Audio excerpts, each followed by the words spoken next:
श्री कृष्णा श्री कृष्णा श्री कृष्णा श्री कृष्ण। गुरुर्ब्रह्मा गुरुर्विष्णुः गुरुर्देवो महेश्वरः गुरु साक्षात् परं ब्रह्म तस्मै श्री गुरवे नमः। तस्मै श्री गुरवे नमः। श्रीमद् भागवत महापुराण में एक कथा आती है। गोकर्ण जी ने सबको भागवत की कथा सुनाई और केवल उनका जो भाई प्रेत बना था उसी का उद्धार हुआ। भगवान आए अपना हेलीकॉप्टर लेके और उसको ले जा रहे थे। उसका मेकअप भी बदल गया था, प्रेत से वो पार्षद हो गया था। तो गोकर्ण जी ने भगवान से प्रश्न पूछा कि सभी लोगों ने सुना है, सबको ले जाओ, आप केवल इसी एक प्रेतात्मा को ही ले जा रहे हो। वो तो पापी था और ये बाकी तो बड़े अच्छे लोग हैं, कभी किसी का बुरा नहीं किया इत्यादि, और इन्होंने भी सुना तो इनको क्यों नहीं ले जा रहे आप? उस समय भगवान कहते हैं कि देखो, जिस प्रकार से इस प्रेतात्मा ने सुना उस प्रकार से बाकी लोगों ने नहीं सुना। तो बोले कौन सा प्रकार है? बोले ये 7 दिन तक जितना सुना उस पर ये मनन करता रहा, और इस मनन की प्रक्रिया से हमारे ज्ञान में जो संदेह होते हैं वो संदेह समाप्त हो जाते हैं। देखो, माने केवल श्रवण काफी नहीं है। केवल श्रवण उसी के लिए काफी है कि जो उत्तम अधिकारी हो। उत्तम अधिकारी को एक बार सुनने से ही सब पता चल जाता है। जो मध्यम अधिकारी हो उसको अपने मतलब की बात सुनता है, और जो अधम अधिकारी हो वो कुछ समझ ही नहीं पाता, और जो अधमाधम है वो केवल आर्ग्यूमेंट करने में ही लग जाता है। तो हमने भगवत गीता का श्रवण तो कितनी बार किया, उस पर हमने मनन किया क्या? मनन करने का तात्पर्य है कि जो जो हमने सुना है उसको आत्मसात करने के लिए उस ज्ञान के साथ जुड़ा हुआ जो अज्ञान है, जो संदेह है, वो संदेह मिट जाए। संदेह युक्त ज्ञान को ही अज्ञान कहते हैं, क्योंकि उस ज्ञान में संदेह मिल गया तो उसमें अपूर्णता आ गई, और जब तक के ज्ञान की अपूर्णता रहेगी तब तक के हम परेशान ही होते रहेंगे। इसीलिए हमने आज तक क्या सुना है और क्या हमको मनन करना है? तो पहली बात हमने ये सुनी है कि भगवत गीता अपने जीवन पर प्रैक्टिस करनी है। मेडिकल लोग जैसे मेडिसिन अन्य लोगों पर प्रैक्टिस करते हैं, वैसी हमको नहीं करनी, अपने पर करनी है। वेदांत का श्रवण अपने में बदल लाने के लिए होता है। उस दूसरी बात, महत्व की बात, पूरी भगवत गीता में जितना बताया उसमें से एक भी बात अर्जुन ने नहीं करी, तो क्या हुआ फिर ये भगवत गीता का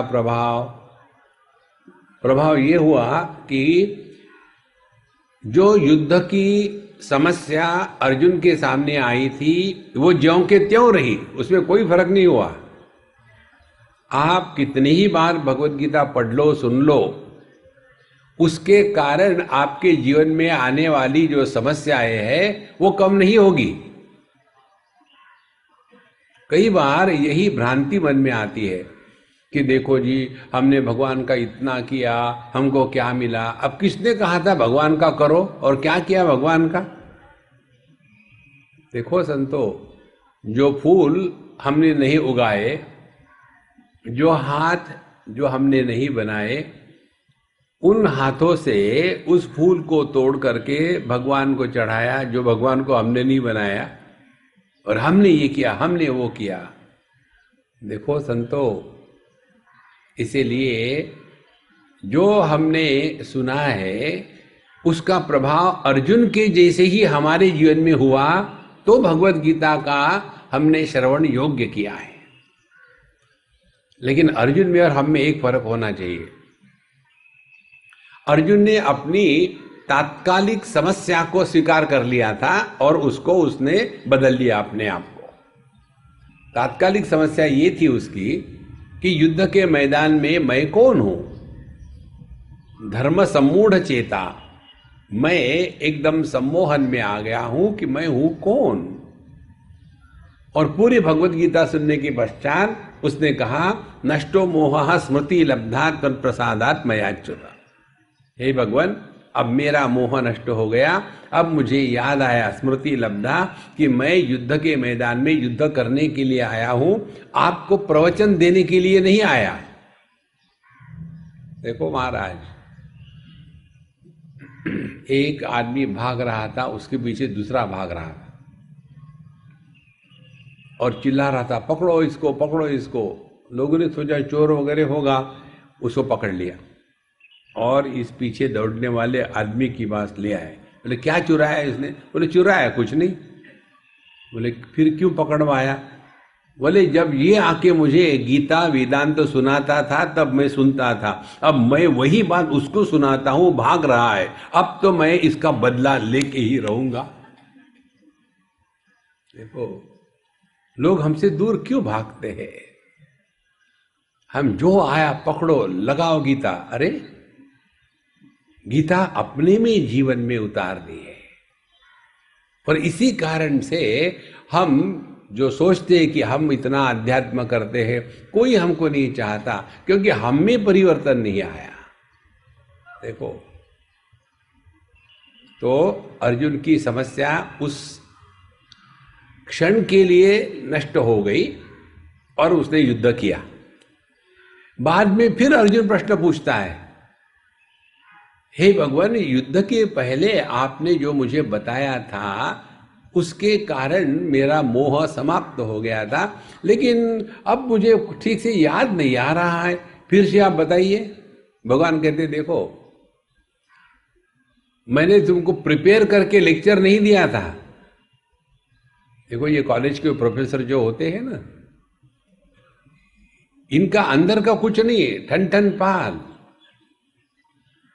सीधा गूगलानंद के पास जाएंगे, वहां से कॉपी पेस्ट करके नोट्स बनाएंगे, बच्चों को URL दे देंगे और वहां से डाउनलोड कर लो और हो गया आपका ज्ञान।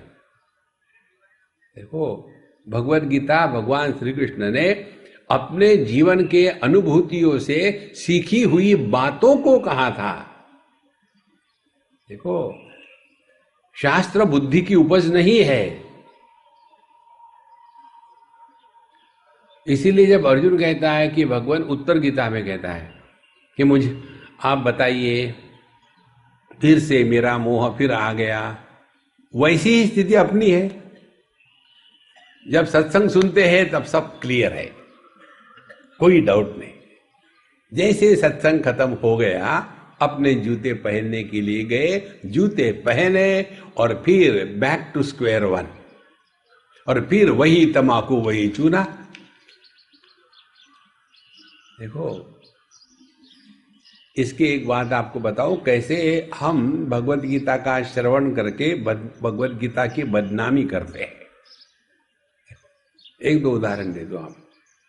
आपने देखा होगा सन्यासियों को ट्रेडिशनली रिसीव करने के लिए मंत्रों का उच्चारण किया जाता है। पहले एक पूर्ण कुंभ सामने होगा और उसमें कहेंगे, न कर्मणा न प्रजया धनेन त्यागेन एके अमृतत्वमानशुः परेण नाकं निहितं गुहायां विभ्राजते यद्यतयो विशन्ति वेदांत विज्ञान सुनिश्चितार्थाः संन्यास योगात् यतयः शुद्ध सत्वाः ते ब्रह्मलोके तु परा अंतकाले परामृतात् परिमुच्यन्ति सर्वे। तो इस मंत्र का जो पहला भाग है उसमें कहते हैं, न कर्मणा न प्रजया न धने न। और बात किसकी होती है? हाँ, हम प्रवचन के लिए आएंगे, मान धन कितना मिलेगा? न कर्मणा न प्रजया न धने न, और बात हो ही पैसे की। इससे बड़ी क्या विडंबना हो सकती है? दूसरी बात, हम बड़ा सत्संग करते हैं और अपने में कोई परिवर्तन नहीं। इसका प्रभाव कैसा गलत होता है ये देखिए आप। ठाणे की बात है, हम किसी के यहाँ गए थे खाने के लिए, शाम के समय अकेले गए थे। हमको बताया गया था, स्वामी जी आप अकेले आना, कमंडलुओं को साथ में मत लाना। ठीक है, तो हम अकेले गए, खाना पीना खा लिया। उनका पुत्र हमका कहता है कि स्वामी जी हम आपको टैक्सी स्टैंड पर छोड़ देते हैं। चलो, हम गए पैदल उसके साथ, उसके घर से टैक्सी स्टैंड तक। बीच में उसने कहा, स्वामी जी आप भी इस रिलीजियस पाथ पर हो, हमारी मम्मी भी है। बहुत अच्छी बात है। बोले क्या अच्छी बात है? मैंने कसम खाई है मैं कभी सत्संग नहीं सुनूंगा, मैं कभी पूजा नहीं करूंगा, मैं कभी मंदिर में नहीं जाऊंगा। मैंने क्यों? बोले मैं तंग आ गया हूं मां से, मैं इकलौता लड़का, 24 घंटे डर डर की जीती है। मैंने कहा कि 7 बजे आऊंगा, और 7 की जगह 8 बज गए, 7:30 बज गए किसी कारण से। तो जितने हमारे घर में भगवान है उनको एक भगोने में पानी में डाल के डुबो के रख देती है, आप सफर करो, जब तक मेरा बेटा घर नहीं आएगा तब तक तुमको पानी से नहीं निकालेंगे। और फिर वो करते हैं, ठीक है अब 1 हफ्ते तक नमक नहीं खाएंगे, और हम सबको बिना नमक का खाना पड़ता है। रोज उसका नया नया शुरू हो जाता है। हम तो इतने तंग आ गए, ये काहे की भक्ति है, ये काहे की स्पिरिचुअलिटी है? देखो महाराज, भगवत गीता कहती है यद यद आचरति श्रेष्ठः तत्तदेवेतरो जनः स यद प्रमाणम कुरुते लोकास्तदनुवर्तते। हम बड़े जो है, हम किसी के लिए आदर्श बन करके रहे। देखो संतो, और महत्व की बात, हम सब बड़े हैं किसी ना किसी के लिए। देखो, यहां ही बम्बई की बातें कही, ट्रैफिक में हम फंसे थे, तो बगल में एक ऑटो रिक्शा पार्क किया हुआ था, और उसमें एक छोटा सा बच्चा होगा, कोई 8 साल का 4 साल का, बैठ करके उसमें ऐसे ही खेल रहा था। अब मैं उससे बात करने लग गया। मैंने कहा यार तू तो बहुत बढ़िया चलाता है ऑटो रिक्शा, बड़ा हो कि क्या बनेगा? बोले मैं भी अपने पिताजी के जैसे ऑटो रिक्शा लूंगा, और मैं भी ऐसी ही चलाऊंगा। पिताजी ने तो किराए पे ली, मैं अपनी खरीदूंगा। ध्यान से सुनो, ऑटो रिक्शा वाला हमारे लिए एक तुच्छ व्यक्ति है, उस बच्चे के लिए वो आदर्श है। हम सब किसी ना किसी के लिए श्रेष्ठ है, और कोई ना कोई हमारी तरफ देख रहा है। यद यद आचरति श्रेष्ठः। अब दूसरा उदाहरण ले लो। घरों में जब छोटे बच्चे खेलते हैं ना घर घर, तब देखो उनके डायलॉग किसी ने लिख के नहीं दिए होते, उनका कोरियोग्राफी नहीं होती। तो भाई बहन खेल रहे हैं पति पत्नी, और जब खेलते हैं तो भाई पति बन करके बाहर से आता है, दरवाजे को ठकठकाता है, और जूतों को फेंक दिया, बैग को फेंक दिया, और हाथ में से ऐसा करके बीड़ी पीने का एक एक्टिंग करता है। और फिर पत्नी आके बोलती है दिन भर तुम सिगरेट फूकते रहते हो, शर्म नहीं आती बच्चों के सामने? ये बच्चे कहाँ से सीखे? यद यद आचरति श्रेष्ठः तत्तदेवेतरो जनः। संतो, हम सब किसी ना किसी के लिए श्रेष्ठ है। ये मत कल्पना करना नहीं हम तो ऑर्डिनरी है, हमारे आगे पीछे कौन हमारे तरफ देखता है। नहीं, देखो आज हो क्या रहा है, यही समस्या है कि युवा पीढ़ी के लिए कोई आदर्श है ही नहीं सामने। पॉलिटिशियन के पास चले जाओ तो सत्यानाश, घर के बुढ़ाऊ जो लोग हैं उनके पास चले जाओ तो सुपर सत्यानाश, सबके सब टीवी को ग्लू होके बैठे हैं। क्या सीखेंगे बच्चे? एक घर की बात है दक्षिण भारत की, अभी वो दोनों बच्चे शादी हो गए, बड़े हो गए। जब वो स्कूल में पढ़ते थे तब से हम उनके घर जाते, तो उनके घर में दोनों माता पिता के मदर फादर थे, तो 4 बुढ़ऊ इकट्ठे एक ही घर में। और इन बच्चों ने अपने माँ को कंप्लेन किया कि मम्मी नाना नानी को बताओ ना, 24 घंटे टीवी चलता है, हमको पढ़ाई करनी है। और जैसे रिले रेस होता है ना, वैसे एक गया कि दूसरा बैठता, दूसरा गया कि तीसरा बैठता। अरे जीवन में कुछ और है कि नहीं टीवी के सिवा? यद यद आचरति श्रेष्ठः। देखो संतो, जो व्यक्ति भगवद गीता का अध्ययन करके इस प्रकार से परिवर्तित होता है कि किसी के लिए आदर्श बन जाए, तब हमने भगवद गीता का तात्पर्य समझा। यद यद आचरति श्रेष्ठः, तो आचरण।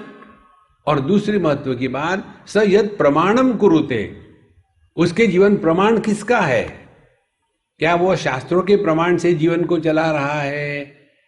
क्या पॉलिटिशियन लोगों के कहने के अनुसार चला रहा है?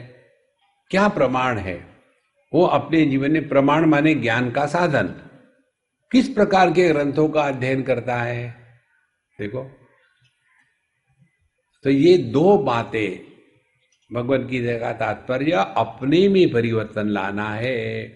अर्जुन के जैसे नहीं, समय के लिए परिवर्तन आ गया, बाद में फिर वही धर्म धड़ाका शुरू नहीं। देखो, अच्छा, अब अगली बात, क्या परिवर्तन आना है? किसी भी समस्या को लेकर के हमारे मन में विक्षेप न आवे, शांत रहे, दुनिया को आग लगने दो, अपने मन के शांति से नहीं खेलना है। द्वितीय अध्याय में भगवान कहते हैं, नास्ति बुद्धि अयुक्तस्य न चायुक्तस्य भावना न चा भावयत शांति ही अशांतस्य कुतः सुखम। 4 स्टेजेस है। पहले, अयुक्तस्य बुद्धि ही नास्ति। अयुक्त माने जिसको युक्ति नहीं है। जैसो जिसको योग आता है उसको योगी, जिसको युक्ति आती है उसको युक्त कहते हैं। क्या युक्ति है? ध्यान से सुनना। पहली युक्ति, अपने भूतकाल के बारे में किसी के साथ कुछ भी न बोले। देखो, फिर क्या बोले? ये बोलने की आवश्यकता है क्या? ये जरूरी है बोलना? कोई जरूरी नहीं। और दूसरी महत्व की बात, जहां हमारी आवश्यकता नहीं वहां न रहे। आपने रामायण सुना होगा, तुलसीदास जी महाराज का लिखा गया रामचरितमानस, उसमें पुराणों की ही ली हुई एक कथा आती है। शिव जी अपने कैलाश पर मस्ती में थे, उनकी पत्नी सती वो भी थी।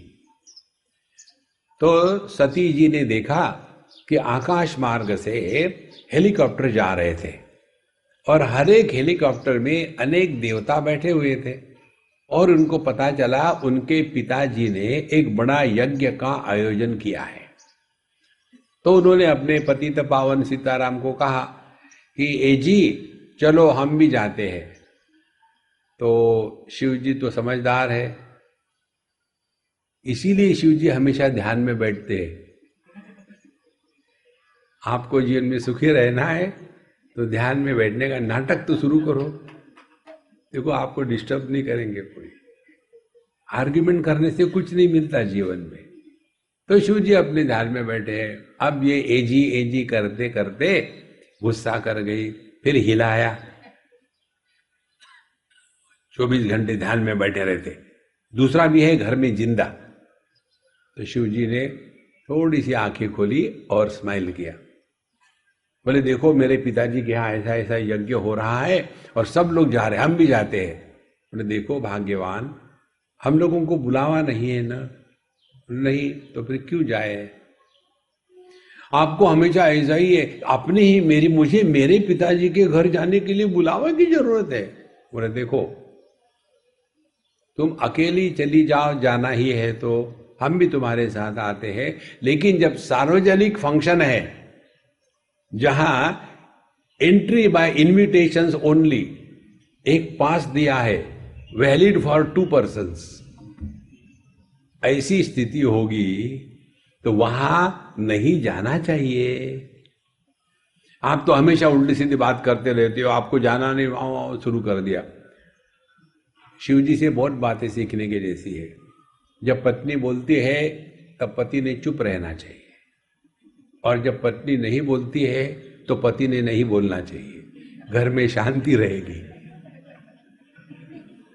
देखो महाराज, सीखो। तो फिर अपने हमारे भोले बाबा फिर अपने ध्यान में मस्त हो गए, और ये गई तन तन करके, और वहां जा करके उसको पता चला कि वो अनावश्यक थी, और फिर उसको गुस्सा आया और फिर उस यज्ञ का भंग कर दिया, अपने आप को योगाग्नि में जला दिया। ये सब का सब तमाशा नहीं होता। जिन्हें छोटी सी बात सीख लेती, जहां हमको आवश्यक नहीं वहां नहीं जाना चाहिए। बहुत आवश्यक बात है। दूर रह करके जितना आदमी नजदीक होता है, उतना नजदीक रह करके दूर हो जाता है। पुरानी बातें मत लाना। नहीं, जब पुराने जमाने में पूरी फैमिली इकट्ठी रहती थी, उस समय दूसरा काम धंधा था ही नहीं कुछ। अभी हर एक को दौड़ भाग करनी पड़ती है। इसीलिए स यत् प्रमाणम कुरुते, तो हम यदि श्रेष्ठ है तो हमारा आचरण और हमारा प्रमाण, हम किस प्रकार से हमारा समय बिताते हैं। देखो, ये 2 बातें जब आ जाएगी तब हृदय में परिवर्तन आएगा और मन शांत रहेगा। ये युक्ति है। नास्ति बुद्धि अयुक्तस्य। अब दूसरी महत्व की बात, अनेक बार लोग अनेक प्रश्न पूछते हैं। हर एक प्रश्न का उत्तर देना आवश्यक नहीं, कोई जरूरत नहीं। जैसे कई बार हमको लोग प्रश्न पूछते हैं, स्वामी जी आप इस लाइन पर कब से आए? अब क्या बताए उनको, जब से लाइन मारना छोड़ दिया इस लाइन पर आ गए। कोई अर्थ है इसका? दूसरे के बारे में क्या हमको इंफॉर्मेशन इकट्ठी करनी है और क्या उससे मिलेगा? अपने दिमाग में क्या कम कूड़ा करकट है, दूसरे का और इकट्ठा कर ले। इसी प्रकार से आध्यात्मिक प्रश्न, स्वामी जी आपके कौन गुरु है? आपको कब दीक्षा मिली थी? क्या आप पैदाइशी डायरेक्टली कपड़े लाल पहन के नहीं पैदा हो गए थे क्या? कोई आवश्यकता नहीं। किसी के बारे में कुछ पूछो मत, किसी के बारे में कुछ बताओ मत, और अपने बारे में कभी मत बोलो। ध्यान से सुनना, यही है अपने अहंकार का त्याग करने का एकमात्र उपाय। भगवत गीता कहती है, जो व्यक्ति अपने इस अहंकार का बोझा लेकर के चलता है, वो यक्षे दास्यामि मोदिष्ये, मैंने ये यज्ञ किया, मैंने वो किया, मैंने ऐसा मजा किया, वैसा मजा किया, कोई जरूरत नहीं। इस प्रकार से हम अपने मन का ध्यान रखें। अब ये जब मन का ध्यान रखना, यही यदि आध्यात्मिक साधना है, तो भगवत गीता में यही सिद्धांत सभी मार्गों से बताया है। कर्म मार्ग में यही बताया है, अपने मन का ध्यान रखो। सिद्ध सिद्ध्यो समो भूत्वा समत्वम योग उच्यते। तो जीवन में कुछ भी आप करो तो कभी होगा ठीक, कभी नहीं होगा, तो उसके लिए सुखी दुखी होने की कोई आवश्यकता नहीं। समत्वम योग उच्यते। यदि आप योगाभ्यास कर रहे हो तो योगाभ्यास का तात्पर्य केवल स्थिर बैठना भैंस के जैसा और हिलना नहीं, इतना मात्र नहीं है। योग का प्रभाव अंतःकरण के संतुलन पर है, और जहां अंतःकरण संतुलित होगा वहां आनंद का अनुभव होगा। जो असंतुलित अंतःकरण है, जिस अंतःकरण में विक्षेप आते हैं, उस अंतःकरण में आनंद की अनुभूति नहीं हो सकती। देखो, योग का तात्पर्य भी यही है, समत्वम योग उच्यते। फिर भक्ति का तात्पर्य तो निश्चित ये है, जिसके हृदय में भगवान है उसके हृदय में डर कैसे रह सकता है, जिसके हृदय में भगवान है उसके जीवन में अज्ञान कैसे रह सकता है, जिसके हृदय में भगवान है उसके जीवन में जगत के वस्तु व्यक्तियों की इच्छा कैसे उत्पन्न हो सकती है।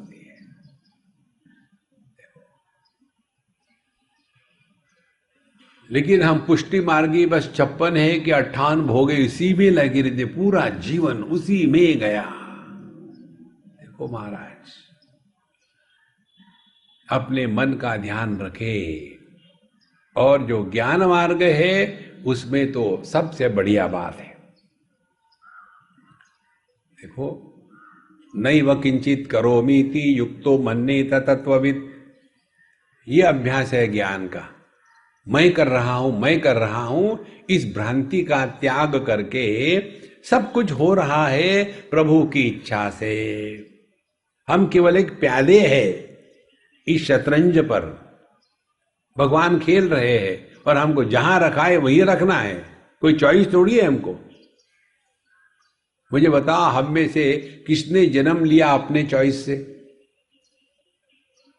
यहां तो हमको ढकेल दिया है, हम फदक से गिर गए, अरे बाप रे कहां से आए कहां आ गए। उसके बाद हम बढ़ रहे हैं, कोई कंट्रोल है हम पर? कोई कंट्रोल नहीं। फिर क्या क्या होने वाला है, अच्छे बुरे चीज आने वाली है, स्वास्थ्य या रोग होने वाला है, एक्सीडेंट होने वाले हैं, क्या कंट्रोल है? उसी प्रकार से एक दिन खत्म हो जाएंगे। लेकिन अहंकार विमूढ़ात्मा कर्ता अहमिति मन्यते, जैसे जैसे यह दृढ़ता बढ़ती जाएगी तो भगवत गीता हमारे अंतःकरण में 3 प्रकार की समता लाने को कहती है। पहली समता कर्म के माध्यम से लाते हैं। व्यवहार ऐसा हो कि जिस व्यवहार में समत्व बना रहे। देखो, हमारा व्यवहार कैसा है? अपनी लड़की है तो दूध की धुली है, और बहू जो है वो धुली ही नहीं है, उसकी धुलाई करनी है। देखो संतो, इसीलिए ये लेडीज की जितनी दुश्मन होती है उतना आदमी लेडीज का कभी दुश्मन नहीं हो सकता। व्यवहार ऐसा होवे कि हमारे लिए, जिसे भगवान कहते हैं, समोहम सर्वभूतेषु न मे द्वेषोस्ति न प्रिया। इस दुनिया में दोस्त दुश्मन निर्माण मत करना, अपना पराया लेकर के झगड़ा मत करना। देखो, इसी से संसार शुरू हो जाता है। और कर्म योग की बात कर रहे हैं और मन का संतुलन बिगड़ रहा है। देखो महाराज, तो कर्म योग के द्वारा व्यावहारिक समत्व, उसके बाद जो योग अभ्यास है अष्टांग योग है, उसके द्वारा हम अपने मन के संतुलन को टिकाने के लिए डायरेक्टली मन पर कार्य कर रहे हैं। तो वहां बताते हैं, पहले अपने शरीर को स्थिर रखने का अभ्यास करो। हम जब बैठे ध्यान के लिए या सत्संग के लिए तो कम से कम 60 मिनट में 60 पोस्चर बदल लेते। कभी इस पैर को पकड़ लिया कहीं भाग न जाए, फिर नहीं ये भी भाग जाए, इसको पकड़ के बैठे हैं। अरे राम राम, एक स्थिर आसन में नहीं बैठ सकते, तो पहले हमको बताते हैं जीवन में स्थैर्य ले आओ, शरीर की स्थिरता। उसके पश्चात फिर अपने इंद्रियों का स्थैर्य, आंखों को बिना कहीं फोकस किए कुछ देखो मत, आंखें खुली है लेकिन कुछ देख नहीं रहे।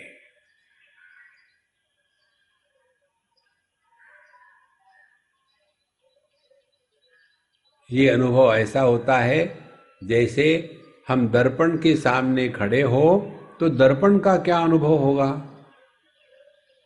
दर्पण जो भी सामने आ जाए उसको लेकर के रिएक्शन नहीं करता। तो हमारे इंद्रियों का स्थैर्य उनके सामने जगत के विषय आने के बाद उनको लेकर के ये रिएक्शन प्रोजेक्शन करने का जो स्वभाव है उससे अपने आप को बचावे। दूसरा स्थैर्य। तीसरा स्थैर्य आता है मानसिक स्थैर्य। तो मन का स्थैर्य क्या है? दो बातें हैं। पहली बात, किसी भी वस्तु को लेकर के हम लोगों में एक आदत सी बनी हुई है, और वो आदत है हर एक पर कमेंट करना, हर जगह में मुंह मारना, हर एक को उपदेश करना, उसके बाद हर एक का इवैल्यूएशन करना, हर एक को सजेशन करना। कोई जरूरत नहीं। अगली बार आप देख लेना, 10 आदमी इकट्ठे हो जाते हैं, तो एक ने कुछ बताया कि यार हम उधर से आ रहे थे और बहुत भीड़ थी, बड़े परेशान हो गए, यार क्या करें। दूसरा शुरू कर देता है, हम आ रहे थे मीरा रोड से और वहां मीराबाई के भजन चल रहे थे, मैं वहीं रह गया। अरे कोई जरूरत है बोलने की? देखो, ट्राई करो अपने आप को इससे बचाने के लिए। इसके लिए एक उपाय आपको बताते हैं, और ये भी गारंटी देता हूं आप नहीं करोगे। वो उपाय ये है, किसी से भी किसी भी विषय पर बोलने के पहले, 10 लोग बोल रहे बात कर रहे हैं, उसमें इन्वॉल्व होने के पहले अपने आप को पूछ लो, महात्मा जी बोलने की आवश्यकता है क्या? हम आपको गारंटी देते हैं 99% केसेस में आपको अंदर से उत्तर आए, कोई आवश्यकता नहीं बोलने की।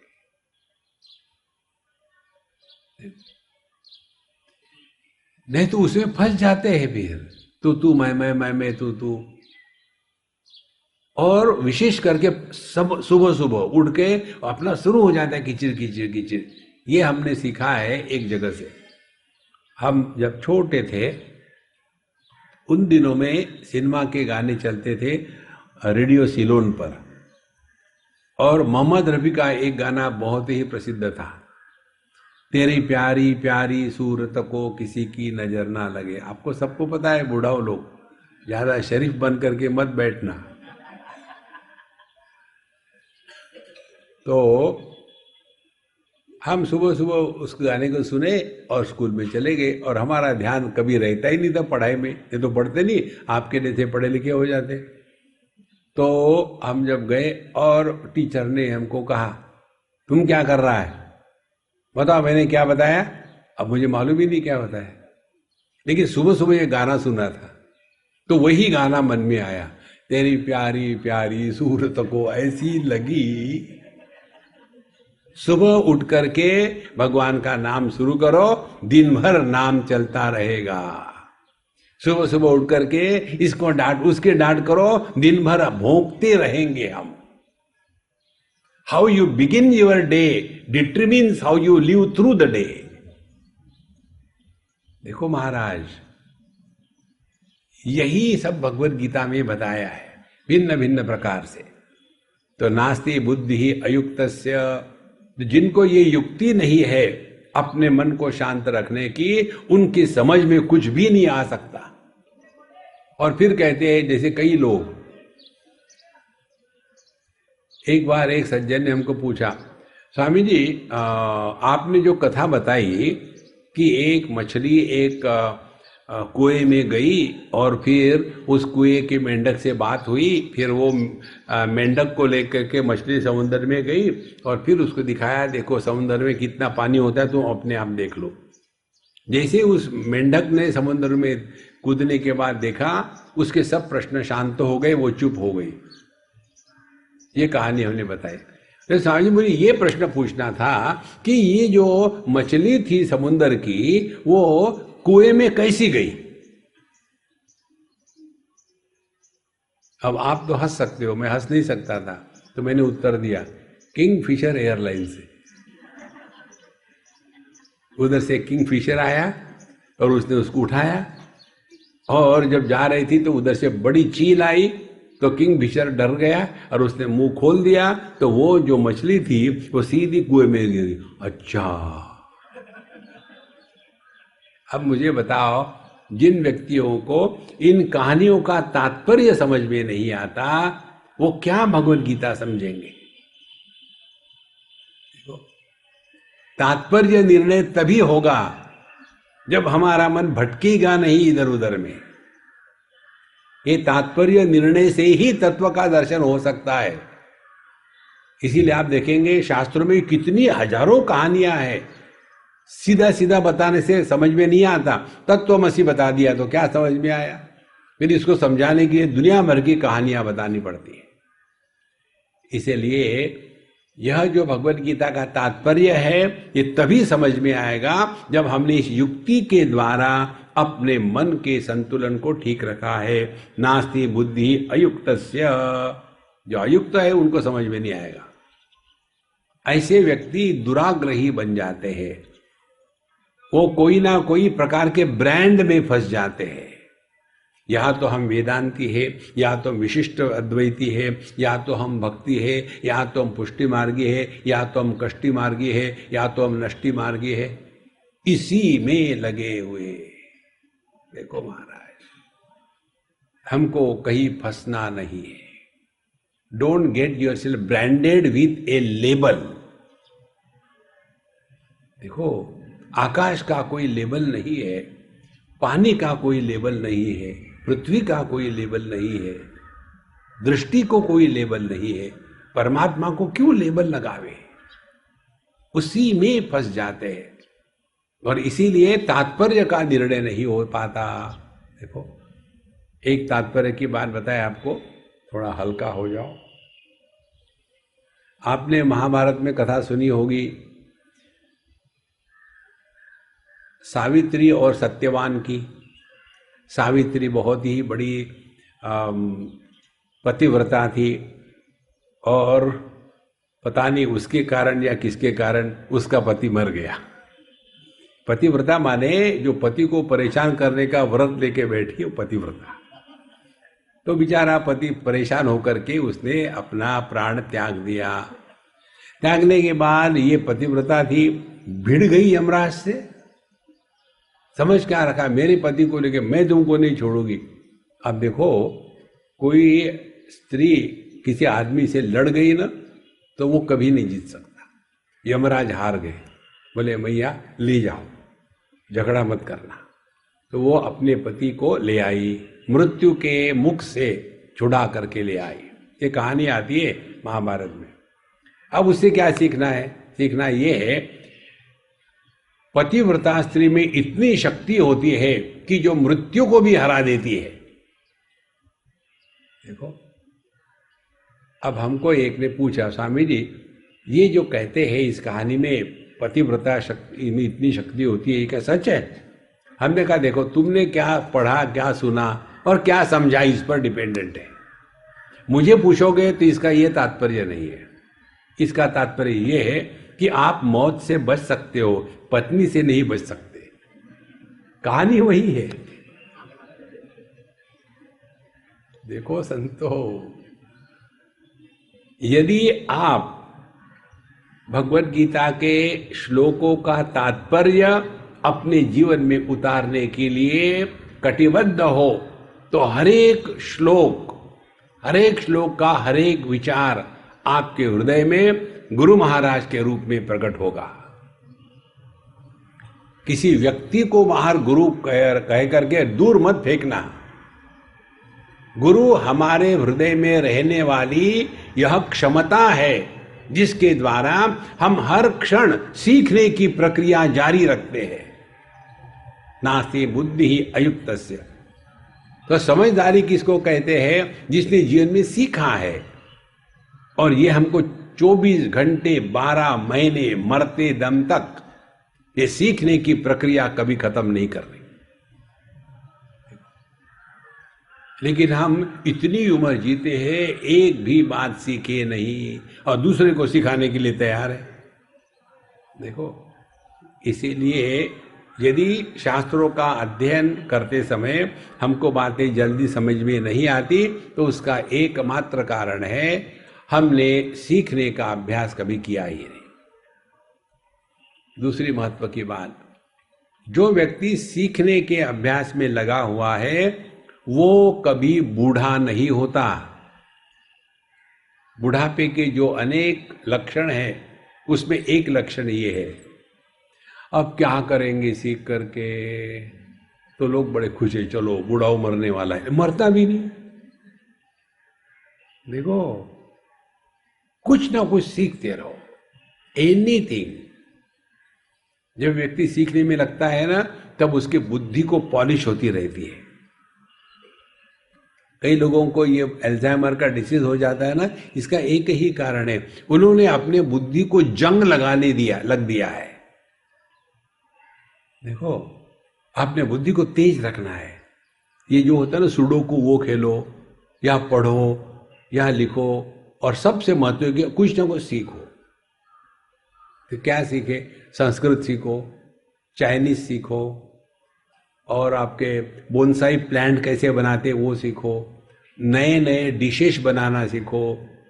पापड़ की सब्जी कैसी हो सकती है? पापड़ की सब्जी हाँ होती है। नहीं स्वामी जी आप कुछ भी कहते हो, चलो मेरे साथ राजस्थान में बाड़मेर एरिया में पापड़ की सब्जी खाते हैं लोग। देखो, आप कल्पना भी नहीं करोगे, सब कुछ संभव है जगत में। Keep your self busy in learning. देखो, फिर आप कभी बूढ़े नहीं होगे। और जब आदमी बूढ़ा नहीं होता, कंप्लेन नहीं करता। बुढ़ापे का एक लक्षण है कंप्लेन करना, महाराज पता नहीं आजकल के बच्चे सुनते नहीं। जब आप जवान थे तब आपने अपने माँ बाप की सुनी थी क्या? आप वो क्यों विषय बदल रहे? विषय नहीं बदल रहे, विषय वही है, आपके जीन्स में है वो, बाप की बात नहीं सुनना। देखो संतो, निकल जाओ इस चक्कर से। नास्ति बुद्धि अयुक्तस्य। अब दूसरी बात भगवत गीता कहती है, नचा युक्तस्य भावना। अब देखो, ये दो बातों को समझ लो। पहली बात, जगत का प्रभाव हम पर होना कम होवे। अब जगत के वस्तु, व्यक्ति, देश, काल, परिस्थिति अब हमको परेशान नहीं करे। ये स्थिति कौन सी है? नींद, सो गए, सोना नहीं। फिर दूसरी बात है भावना करना। अब भावना का अभ्यास आपको बताते हैं भगवत गीता के अनुसार। भावना करना माने आप शांत बैठे हैं तो आप भावना करना शुरू कर दो, और ये भावना को एक बार सीख लो, एग्जैक्टली भावना क्या होती है। तो जैसे आप बैठे हैं तो आप अपने शादी के पहले की बात का स्मरण करो कि जब मेरी शादी नहीं हुई थी तब मुझे कैसे लगता था, तब मैं कितना खुश था। तो आप उस समय में उस देह के साथ तादात्म्य करके वहां चले गए। थोड़ी देर के लिए खेला, हाँ अब बंद करो, बंद हो गया। अब दूसरी भावना करो। भावना ये करो, उसके बाद मेरे बच्चे हो गए, अब बच्चे बड़े हो रहे हैं। अब देखो कैसे विचार आते हैं, बच्चों की पढ़ाई करनी है, उनको कॉलेज में भेजना है, और ये डीमोनेटाइजेशन परेशान कर रहा है। फिर थोड़ी देर के बाद बंद कर दो। अब तीसरी भावना करो। भगवत गीता कहती है कि तुम साक्षात परमात्मा हो। तो ठीक है, उसकी भावना करते हैं। परमात्मा हो माने जिस पर किसी का प्रभाव नहीं होता। अब ढूंढो किस पर किसका प्रभाव नहीं होता, तो पता चलेगा विषयों का इंद्रियों पर प्रभाव नहीं होता, इंद्रियों का मन पर प्रभाव नहीं होता, मन का चैतन्य पर प्रभाव नहीं होता।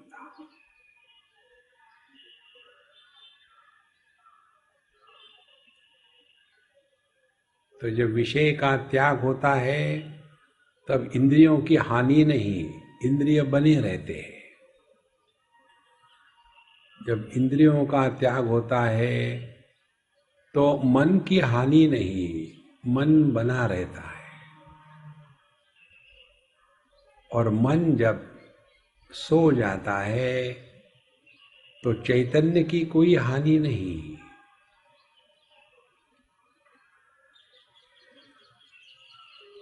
सर्वस्य चाहम हृदि सन्निविष्टः मत्तः स्मृति ज्ञानम अपोहनंच मयि ही जागृत स्वप्न सुषुप्ति समाधि, इन सब का प्रकाशक हूँ। वेदैश्च सर्वै अहमेव विद्या, सभी वेदों का तात्पर्य इस मैं को पहचानने में ही है।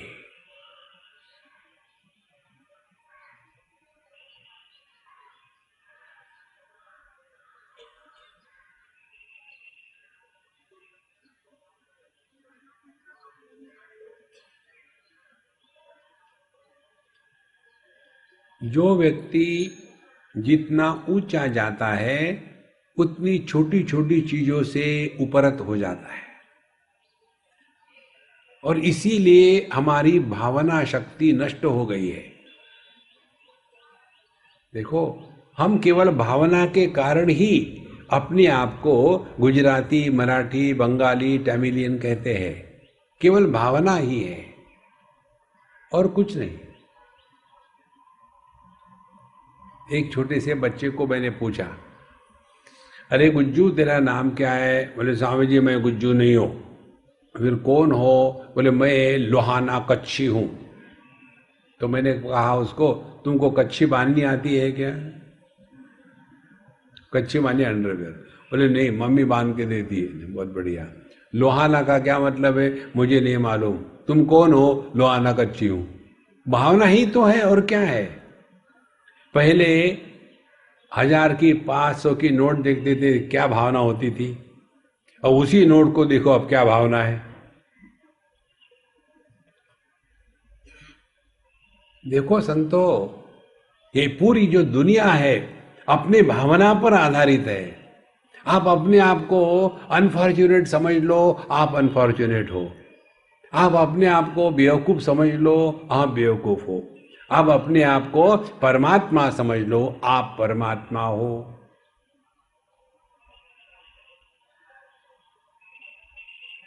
नास्ति बुद्धि अयुक्तस्य न चायुक्तस्य भावना। रामकृष्ण परमहंस, आनंदमयी मां, भगवान रमण महर्षि, इन सब की साधना ये भावना प्रधान थी। उन्होंने कर्म नहीं किया था, उन्होंने योग नहीं किया था, वो किसी गुरु के पास नहीं गए थे। उनकी ये जो भावना है ये दृढ़ थी।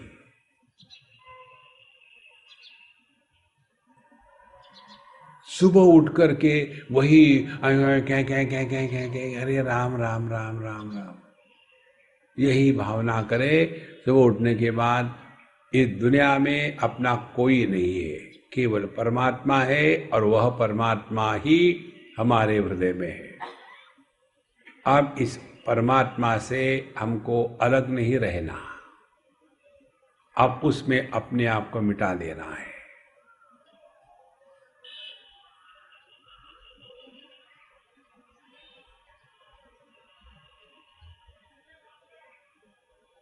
जब मैं है तब हरि नहीं, जब हरि है तब मैं नहीं।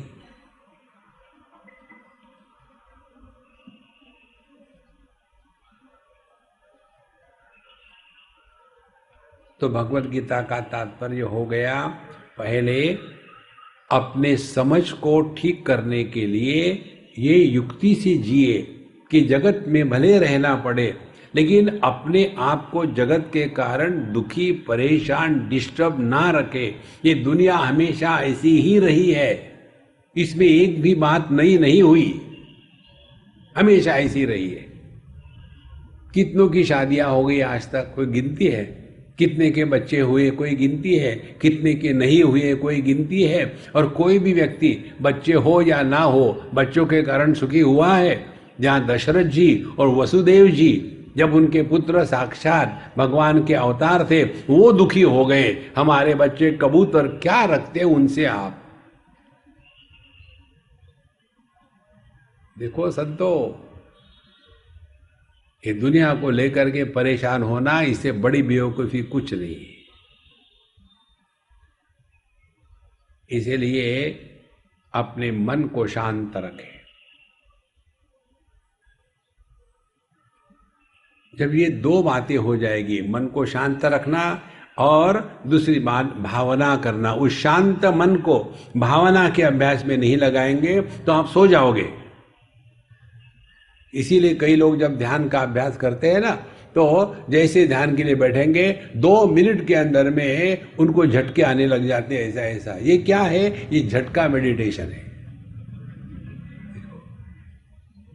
क्योंकि एकदम नींद में चले गए। ध्यान से सुनना, सोना भी नहीं और ये जगत का प्रभाव भी हम पर ना हो। देखो,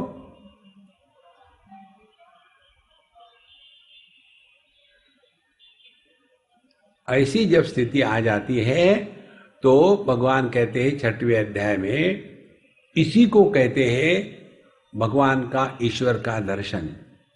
इसी को कहते हैं अध्यात्म, इसी को कहते हैं कृतकृत्यता। देखो, 2 बातें भगवान के दर्शन की बताइए भगवद गीता में। ये 2 बातें आपके जीवन में आ गई तो आपको भगवान का दर्शन हो गया, लेकिन आपको पता नहीं था कि इसी को भगवान कहते हैं। देखो,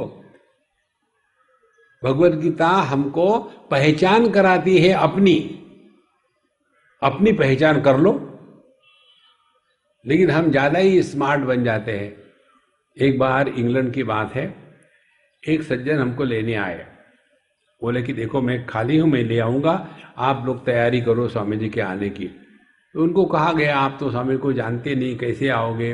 बोले फिक्र मत करो, मैं सब पहचान लेता हूँ। स्वामी जी को पहचानने में क्या लगता है? उल्टे सीधे कपड़े पहनते हैं, दड़ियल होते हैं, और क्या होगा, मैं ले आऊंगा। अब आ गए एयरपोर्ट पर, और हर एक फ्लाइट में कम से कम आधा दर्जन बाबा जी होते हैं। बाबा जी लोग बाहर ज्यादा घूमते, हिंदुस्तान में कम रहते हैं। तो जब बाहर आते हैं तो जैसे जिसकी लाइन में नंबर है उसके अनुसार आते हैं। तो एक बाबा जी बाहर आ गए, ये तो हमको पहचानते नहीं थे। अब उन्होंने देखा कि बाबा जी है, दड़ियल है, यही होगा। आकर के वो माला बिला पहनाई, नमस्कार किया, बोले महाराज जी आप ही स्वामी अनुभवानंद है ना? बोले नहीं। अब क्या कहेंगे? लाओ माला वापस।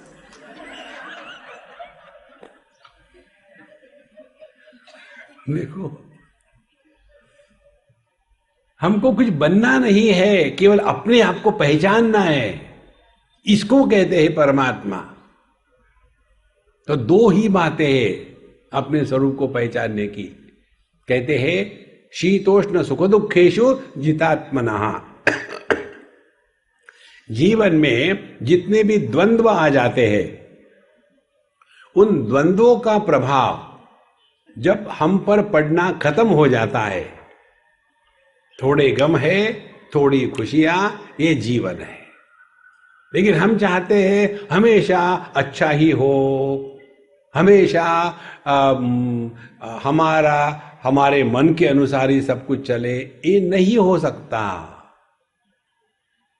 ये दुनिया जो है ये द्वंद्वों से बनी हुई है। जगत की कोई भी वस्तु ले लो आप,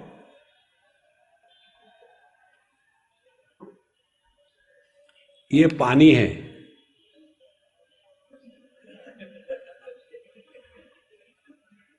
बता दूं तो अच्छा रहता है।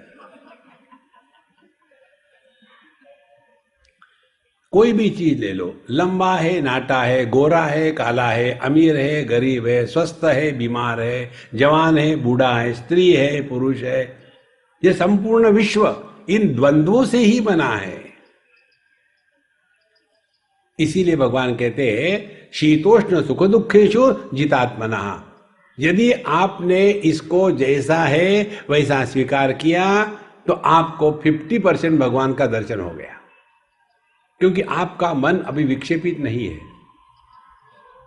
देखो, कभी हमारा मन विक्षेपित होता है क्या? ये क्या है, कभी रात फिर दिन, फिर रात फिर दिन? नहीं, हमने स्वीकार किया है। चॉइस कहां है?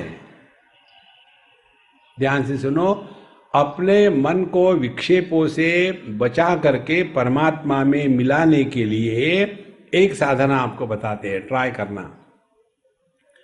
Give yourself zero choice. अपने आप को एक भी चॉइस मत देना, जैसा है ठीक है। More the choice more miserable we are, lesser the choice less miserable we are, no choice you will be happiest. लेकिन एफ्लुएंस और प्रॉस्पेरिटी किसको कहते हैं? When more choices are given, then you are prospered. On the contrary, you are a slave. देखो संतो, zero choice जीवन में कितना आनंद आ जाता है। जैसा है ठीक है, भाई यही सिद्धांतों को पकड़ लो। इसीलिए मन के विक्षेपों को शांत करने की ये एक प्रक्रिया है। जितात्मनः प्रशांतस्य परमात्मा समाहितः, उसको परमात्मा मिल गए 50%। अब दूसरी बात, मानापमानयोः प्रशांतस्य। जीवन में मान होगा या अपमान होगा, दोनों का हम पर कोई प्रभाव नहीं। किसी ने हमको अच्छा कहा तो फुदकने की जरूरत नहीं, किसी ने बुरा कहा तो रोने की जरूरत नहीं। हम क्या है हमको पता है। किसी के कहने से हम बड़े नहीं होते और किसी के कहने से छोटे भी नहीं होते। ये मान अपमान अपने ही मन की कल्पना है। देखो संतो, ये दो चीजों से अपने आप को बचा के रखे। जीवन के सुख दुख जितने द्वंद्व है उसका हमारे मन पर प्रभाव न हो, और मान अपमान ये हमको परेशान न करे। जहां मान मिलता है वहां आदमी फूल जाता है, जहां अपमान होता है वहां आदमी दुखी होता है। ये दोनों ही तो मन के विकार है। इसीलिए भगवद गीता का तात्पर्य, नास्ति बुद्धि अयुक्तस्य, समझदारी ठीक करने के लिए युक्तियों को जानो, नचा युक्तस्य भावना, हमारा मन जो दुनिया में भटकता है उसको अपने में लगाए कि हम परमात्मा स्वरूप है, हम प्रसन्न है, हमको कोई समस्या नहीं। केवल भावना करनी है।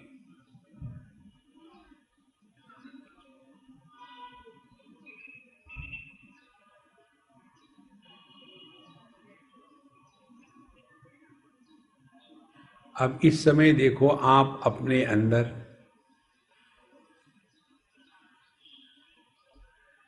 कितनी प्रसन्नता,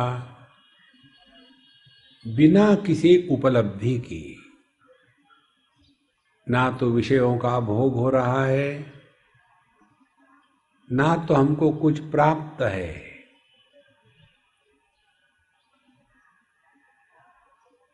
यह जो हमारी सहज स्थिति है ये हमेशा बनी रहती है।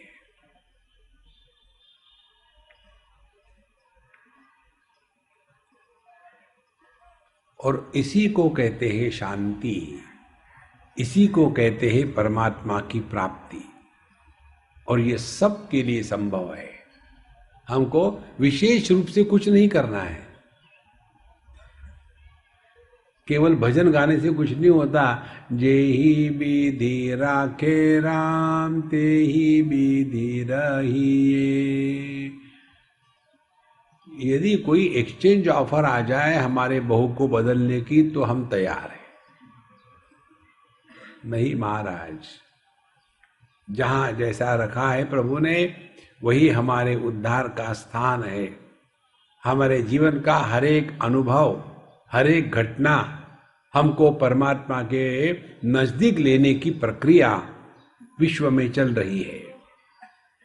उसको ले लो, देखो पूरी भगवत गीता आपके हृदय में प्रकट होगी। और जिसके हृदय में भगवत गीता प्रकट हो गई, उसका क्या लक्षण है? भगवान कहते हैं, प्रसादे सर्व दुखानाम हानिरस्योपजायते, प्रसन्न चेतसो ह्याशु बुद्धि पर्यवतिष्ठते। भगवत गीता हृदय में आई तो आप मौज में रहोगे, फौज में नहीं। ओम पूर्णमदः पूर्णमिदं पूर्णात् पूर्णमुदच्यते, पूर्णस्य पूर्णमादाय पूर्णमेवावशिष्यते। ओम शांति शांति शांति। हरि ओम। श्री गुरुभ्यो नमः। हरि ओम।